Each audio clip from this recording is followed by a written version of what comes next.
Passenger railways in Australian cities may have their issues, and while they might not compare to the top-tier systems you can find in places like Europe and Asia, they're on the whole pretty decent. If you compare the passenger rail network of Sydney, for example, with similarly sized Atlanta in the United States, you can see what I mean. These networks enjoy strong ridership numbers, to the point where various state governments are investing billions of dollars into increasing their capacity, as these ridership numbers are expected to continue to grow. But suburban railways are only one side of Australia's passenger rail network. The other are the intercity and regional train lines, where the story hasn't been as positive.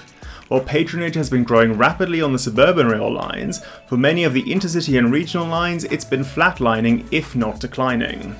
So why is that? Well, there are various reasons for this. The first, and among the most significant of which, would be that many of the routes are really slow. For example, if I wanted to get the train from Brisbane to Sydney, it would take me over 14 hours by train. 2 hours longer than it would take to drive, and of course something like 12 hours longer than the equivalent flight.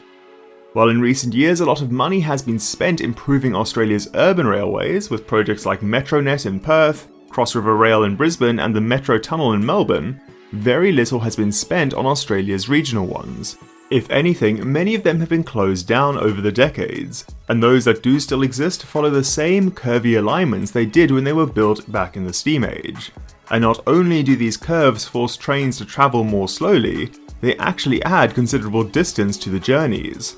So, Australia's regional trains, at best, are the same speed as driving, but usually are slower.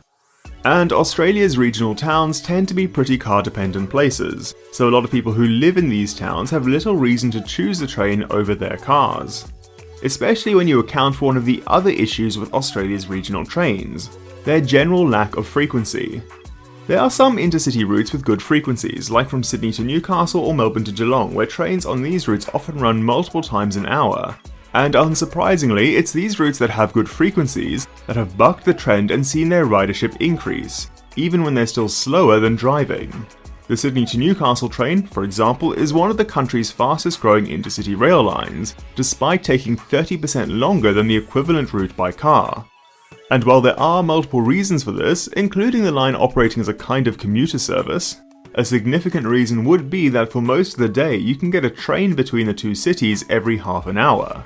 So if you want to travel between Sydney and Newcastle, you can basically make the trip whenever it suits you. This is not the case for many other regional rail lines. The overland service between Melbourne and Adelaide, respectively Australia's second and fifth largest cities, only runs twice a week in either direction. So if you want to take the train between Adelaide and Melbourne, or any of the various smaller towns in between on a Wednesday for example, well, you're out of luck. No wonder people are choosing to fly when on that same Wednesday you'd be able to pick from 18 different direct flights between those two cities. Poor frequencies and lack of speed have all contributed to a culture where most people don't even think about trains when considering regional Australian travel. In fact, I've met multiple people from Sydney who weren't even aware it's possible to get a train to Melbourne. So, we can add lack of awareness to the list of issues that needs to be addressed by Australia's regional rail transit. But this culture of not using trains for regional travel has some pretty deep roots, and that's in part because of the history of railways in Australia. The different colonies that would eventually become the states we know today built their railways to different standards, meaning trains running in one colony were often not compatible with the tracks used by another state. This wasn't really a problem all those years ago, as the colonies operated pretty independently from one another. For their purposes, the railways just needed to connect the towns and industry across the colony to their main city and port. And because all of the main cities are along the coast, what little needed to be transported between colonies could be fairly easily done by sea. As a result, train travel between the states is actually more of a recent phenomenon. It wasn't until the second half of the 20th century that a lot of the incompatibilities were addressed. Only by the 1960s were people actually able to take a direct train between Sydney and Melbourne, for example. Prior to that, travellers would need to change trains at Albury.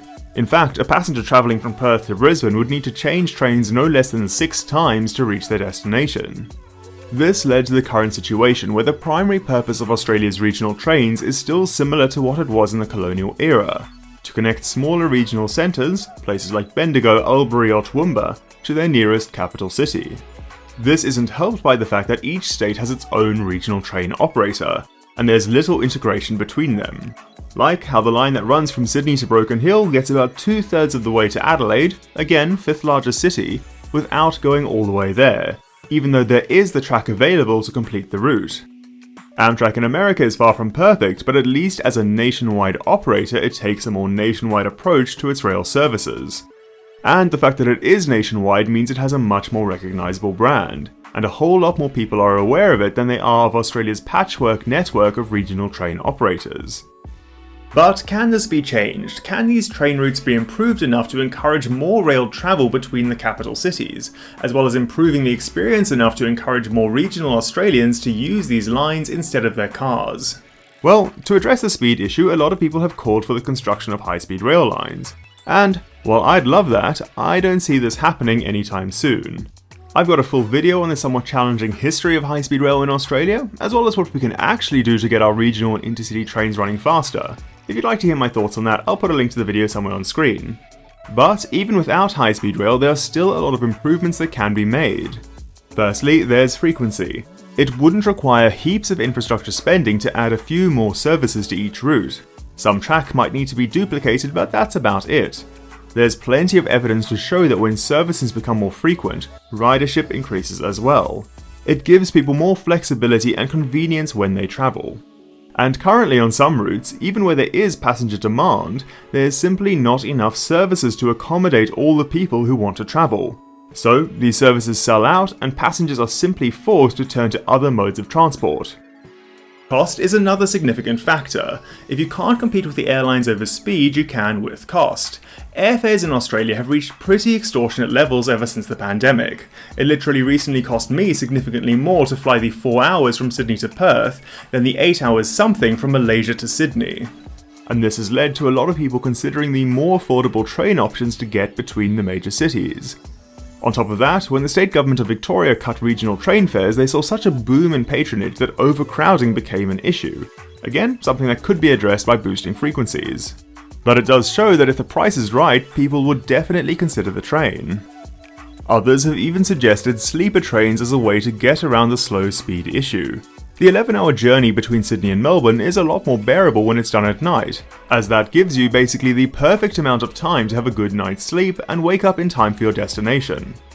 In fact, the ridership of these night train routes has been one of the few recent strong points in Australia's regional rail story.